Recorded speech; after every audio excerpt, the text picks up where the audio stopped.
Let's touch on the Minnesota Wild. Let's touch on their loss to the Flames. Let's start with the positive, though. How about their only goal? Jacob Markstrom had no chance on that perfect tic-tac-toe play, man. The fact that they ended up winning too, if you're Markstrom, you're almost like fucking annoyed that one went in, because he made what would have been, I think there's been a couple paddle saves this year, but that save with the paddle on Patan, which shout out Patan for getting a point while he came up. That was nice. And I mean, at this point, he's probably up for a little bit. Like everybody is injured, I guess. But that save on Patan was legitimately out fucking rageous. And then Calgary just decided that they were going to block 100 fucking shots. Credit to Minnesota, dude. Like, legitimately, the entire team is hurt now. Oh, yeah. Like, bad injuries. Not like, I can play. Like, can't be, like, put a boot on. Can't fucking skate. Russo just put on a tweet 5 minutes ago that is unbelievable. If you include the 14.7 million of dead space, the Minnesota Wild will be icing a team minus $50.9 million worth of players tomorrow night. Kaprizov, Zuccarello, Gustafsson, Brodin, Spurgeon, Foligno, and Lettieri per Puckpedia. They have even so Lettieri's out, for fuck's sakes. Like, god damn. They only have 1.28 million of LTIR space left because everybody is hurt. Dude. 50 sheets. And I mean, they pushed the first 14 minutes of that third period too. At one point, the shot attempts at both 5v5 and power play / penalty kill, whatever, it was like 26-2. It was an incredible push, but shout out Calgary. Both teams desperately needed any points they could get.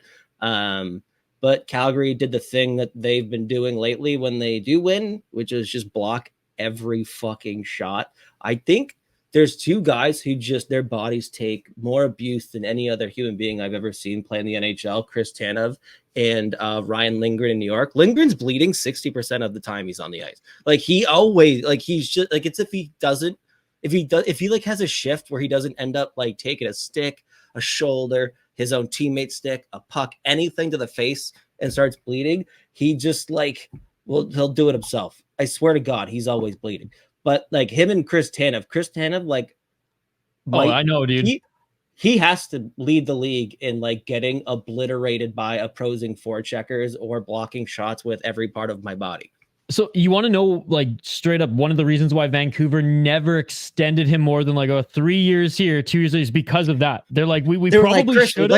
We'd like to give you a couple more years here, but like, we don't even know if you'll be alive by the end of this contract. So, when I was doing radio and covering like the Canucks quite a bit, I interviewed this guy who makes it's almost like a tape, but it's I forget the mix of materials, but it's actually like a very thin metal that he's worked out the science to take 80% of impact from pucks.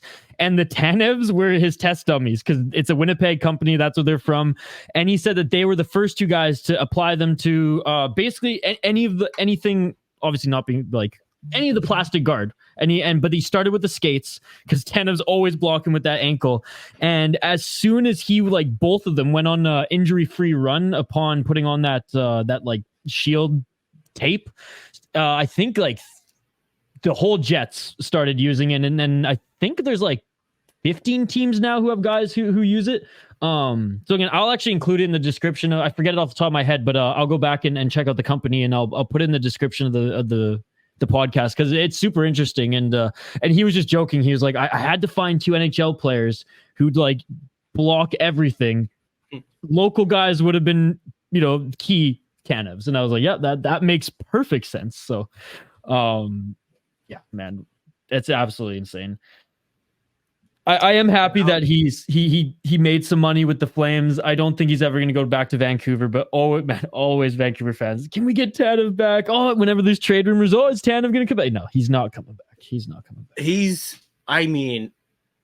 As long as he stays healthy, he is a phenomenal defenseman. So I think depending on how Calgary goes here, I'm sure there's going to be plenty of teams looking to pick up a solid depth defenseman. I mean, he can still bring it for 20 plus a night. So we'll see what happens there. But I mean, again, Calgary ultimately deserved it.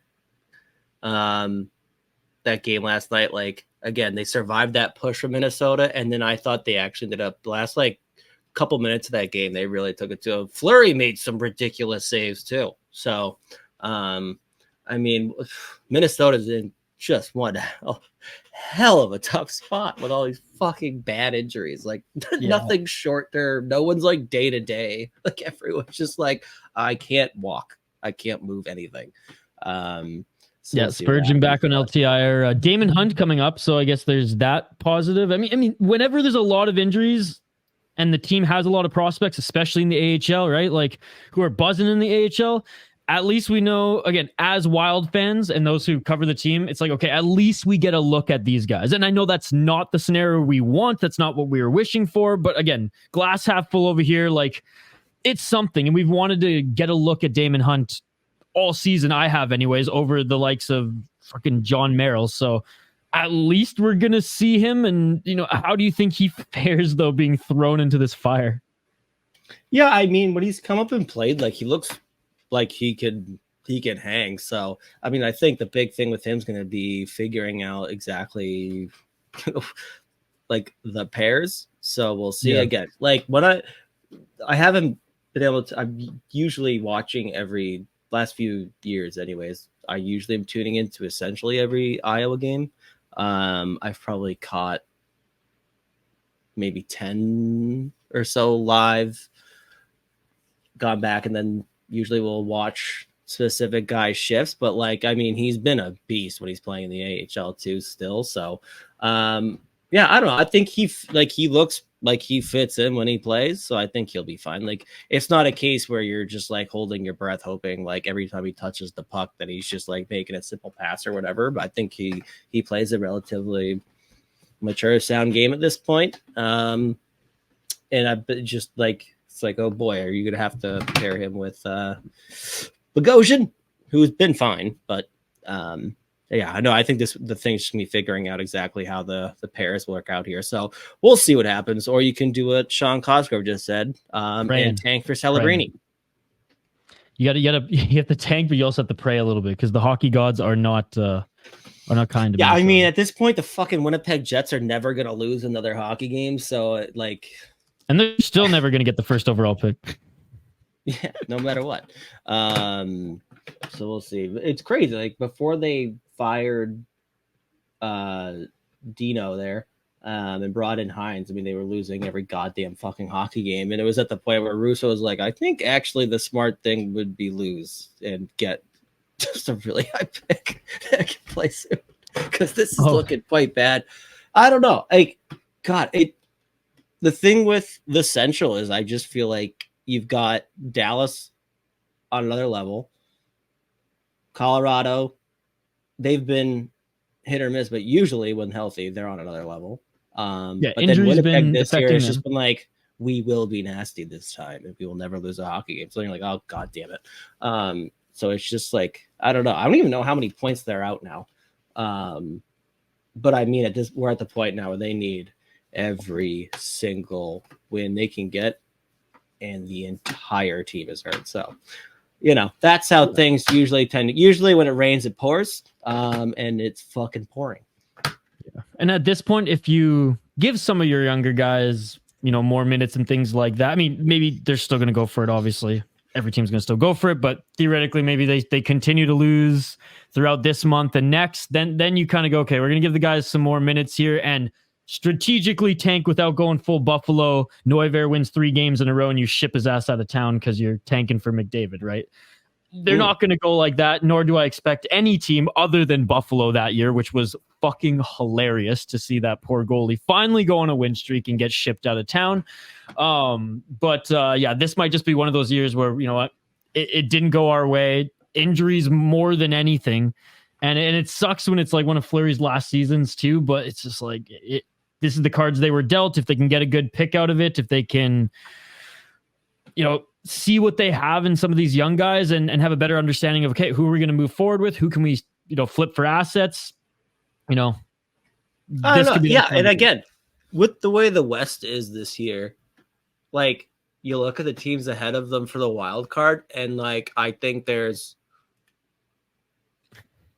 one team that I confidently will tell you is a better hockey team when healthy, when the Wild are healthy. Like they, in theory, like just again with the way that it's working out this year, with Vancouver leading the fucking Pacific with a game in it's crazy. But no, like if we look at the West, we look at the West with the wild card, like they're 4 points out right now, and like realistically, I think at full strength, the Oilers are better than them. Other than that, I don't really see any of the teams out like that are out and out better than the Wild. But that was a big double loss with Calgary there, so that hurts a whole lot. But we'll see. It may have to pull out our boy or my boy. And this will be the last thing we talk about, by the way. They may have to, reach out, break some contracts in the KHL to bring over our fucking boy Danila Yurov because he is lighting it up, dude. Just a couple prospect things to close this out. He is unbelievable. Like back on the score sheet today of the power play, he's ripping pucks again, making plays. He plays center, he's playing wing. Like he's just producing every goddamn game. Even when he's not in the score sheet, he's a big factor defensively. So maybe they're gonna have to break that KHL contract, which means like whatever they're saving with LTIR, you just have to pay that off to the KHL and bring over Yurov a little early, and then all of a sudden, you never lose again because he's on fire. Dude, and it's like at this point, it's actually like it's not a high percentage possibility, but like it's an option. Saying it's an option is a better word than a possibility. It's an option. It's an option. Yeah. Oh man! All right, before we close out, I just need your thoughts on the whole Ryan Hartman situation because not only has it caused a Twitter storm, obviously the Winnipeg Jets fans are livid. There's even some Minnesota fans who are like, yeah, maybe Hartman took it a step too far, just with the whole situation, with the actual act and with him being transparent to Morrissey. And then I've been following the Winnipeg media, man.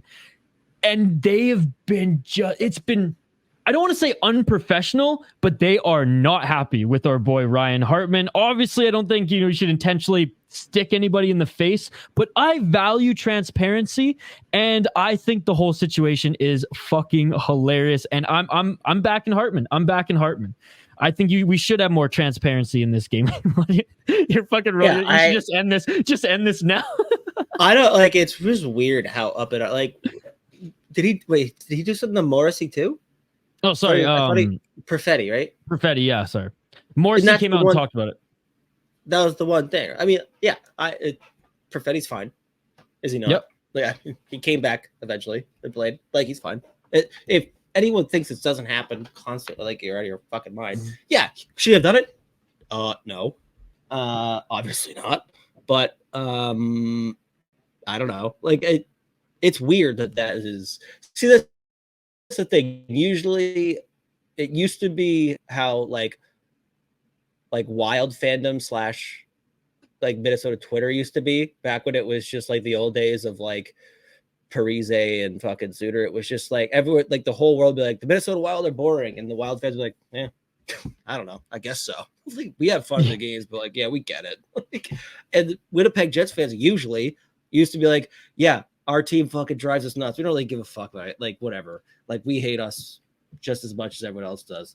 And then they get nasty, and now they're all just annoying as shit. So, I don't know. I'm not surprised that the fan base is losing their fucking mind. But the point, like you said, the fact that it's gone on this long and, like, are now, like, I'm finding, like, the second that came out in the media, because I tweeted the clip of, on the eventual game winner against Winnipeg, Hartman took that penalty and they scored on the with the goalie pulled or whatever. Like that was a bad shift.